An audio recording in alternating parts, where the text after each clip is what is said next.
65 लाख लोगों का आप वोट काटे हैं, उसका कारण बस आपसे पूछा जा रहा है, तो आप पीछे क्यों भाग रहे हैं?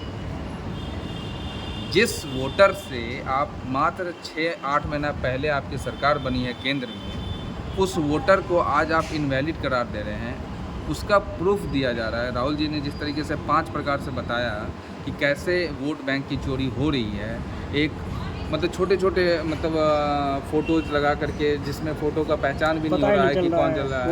एक घर में 56 लोग रह रहे हैं। हमारे शहर मतलब बिहार में जमुई आप देखेंगे, हिंदुस्तान का सबसे प्रमुख पेज पे लिखा हुआ है 269, मुजफ्फरपुर में 279, जमुई में, सहरसा में मैं आपको बताता हूँ वार्ड नंबर 14 में लगभग 18 लोग हैं ऐसे जो जीवित हैं, उनको है ना मतलब किसी कारण से माइग्रेट कर दिया गया। किसी को कह रहे हैं आप माइग्रेशन में चले गए हैं, कोई कह रहा है मर गया है, कोई टोटल 1,30,000 1,30,000 वोटर्स को हटाया गया है। उसके पीछे रीज़न क्या है? ठीक है, आप कह रहे हैं कि हमने मतलब उसका प्रतिक्रिया नहीं आया, चूँकि अभी इलेक्शन कमीशन का ये कहना है कि हमने सूचना दिया था और सूचना का जो है निर्वहन नहीं हुआ, इसलिए हमने उसका नाम हटाया। तो मैं इलेक्शन कमीशन से ये पूछना चाहता हूँ कि सच में आपने यूपीएससी क्रैक करके एडमिनिस्ट्रेशन में आए थे? क्योंकि मुझे लगता है कि अगर सच में आप आए थे या घुसखोरी करके नहीं आए थे, है ना, पैसा दे करके जो आजकल चल रहा है पेपर लीक का मामला, जिसमें वो अगर इस टाइप से अगर आप नहीं आए थे, तो आपको पता होना चाहिए कि बिहार में 1 महीने के अंदर किसी भी तरीके से आप ये जो वोट जो कट किए हैं, इसका जो सही तरीके से एकदम प्रत्यक्ष रूप से निष्पादन नहीं कर पाएंगे। क्योंकि आप सोचिए, कुछ लोग व्यक्ति बाहर भी गए होते हैं, बीमारी में बाहर गए होते हैं, शादी में, कुछ बहुत सारे हमारा प्लान हो चुका है, मतलब रोजगार के चक्कर में जाते हैं, लेकिन आज भी उनका घर है, वो आते हैं बिहार में, हाँ, वो वहाँ से कमा करके फिर यहाँ आते हैं, क्योंकि उनके पास आपने ऐसा कोई मौका नहीं छोड़ा है कि वो यहीं रह करके कमाएं, अपने माँ भाई बहन माँ के साथ यहाँ रह सके। आपने उनको बाहर जाने के लिए मजबूर किया है। और जब आज इलेक्शन के पहले आपको याद आया कि इन लोगों को कैसे हटाया जाए, क्योंकि वो लोग जो बाहर झेल रहे हैं, उनको पता है कि जो केंद्र सरकार है कुछ नहीं कर रही है, और हम जा कर के बिहार में एक बदलाव लाने की कोशिश करेंगे। और चुनाव के वक्त वो आते हैं और आपके खिलाफ वोट दे के जाते हैं, इसलिए आपने उनको क्या किया, छांटने का काम किया।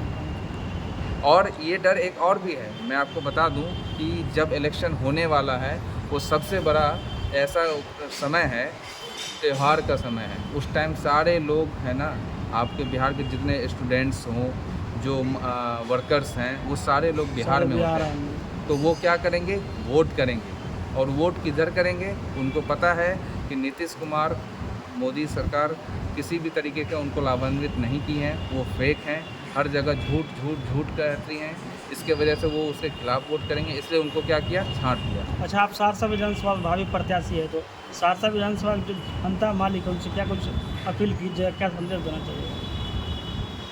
सबसे बड़ा अपील अभी मैं सहरसा विधानसभा के जितने भी हमारे वोटर्स हैं, उनसे ये कहूँगा, राहुल जी हम सबों के लिए, वो अपने लिए नहीं, आज संसद से सड़क पे वो उतरे हैं, आज उनकी गिरफ्तारी भी हुई है, तो वो हम सब के वोट्स की जो है ना, एक आदमी एक वोट, उसका जो संविधान को बचाने की जो वो लड़ाई लड़ रहे हैं, उनमें आप सभी सहरसावासी साथ दें, सम्मिलित हों, और उनके पेटिशन जो वो फॉर्म हम लोगों ने रिवील किया है कि उसको आगे मतलब आप उसमें भरें, और इलेक्शन कमीशन ऑफ इंडिया से सवाल करें कि जो भी हमारे आस पड़ोस के लोग हैं, उनका नाम आपने उनके जीवित रहने के बावजूद क्यों काटा? अगर वो रोज़गार के लिए बाहर गए हुए तो उनका नाम आपने क्यों काटा?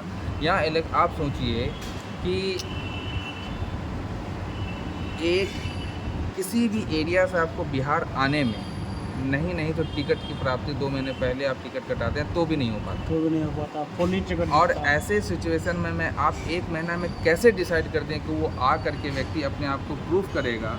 और खासकर हमारा सीमांचल कोसी बाढ़ क्षेत्र से ग्रसित है, यहाँ पर कोसी की पानी के कारण आदमी अपना बचाव करने के लिए भाग रहा होता है, हर साल बाढ़ आता है, और आप उससे डॉक्यूमेंट्स की मांग कर रही हैं, और डॉक्यूमेंट्स भी वो कि मतलब आधार कार्ड का कोई नहीं, मतलब आज तक 11 जिक्र नहीं, 11 साल में आपने सिर्फ आधार कार्ड का माला जपा, और आज आधार कार्ड को ही बाहर कर दिया। और जबकि आधार कार्ड के एवज पे ही आय प्रमाण पत्र बनता है, आवासीय प्रमाण पत्र बनता है, या अदर्स कोई भी प्रमाण पत्र बनना है, और आपने उसको वैलिड किया लेकिन आधार कार्ड को नहीं किया।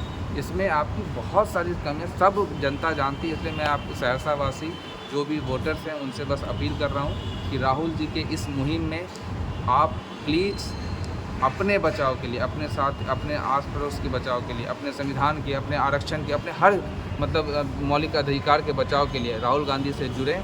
और राहुल गांधी बहुत जल्द बिहार आ रहे हैं। आप लोगों से आग्रह है, निवेदन है, आमंत्रण है कि आप लोग 17 तारीख के बाद राहुल जी बिहार आ रहे हैं, कोसी में भी आएंगे।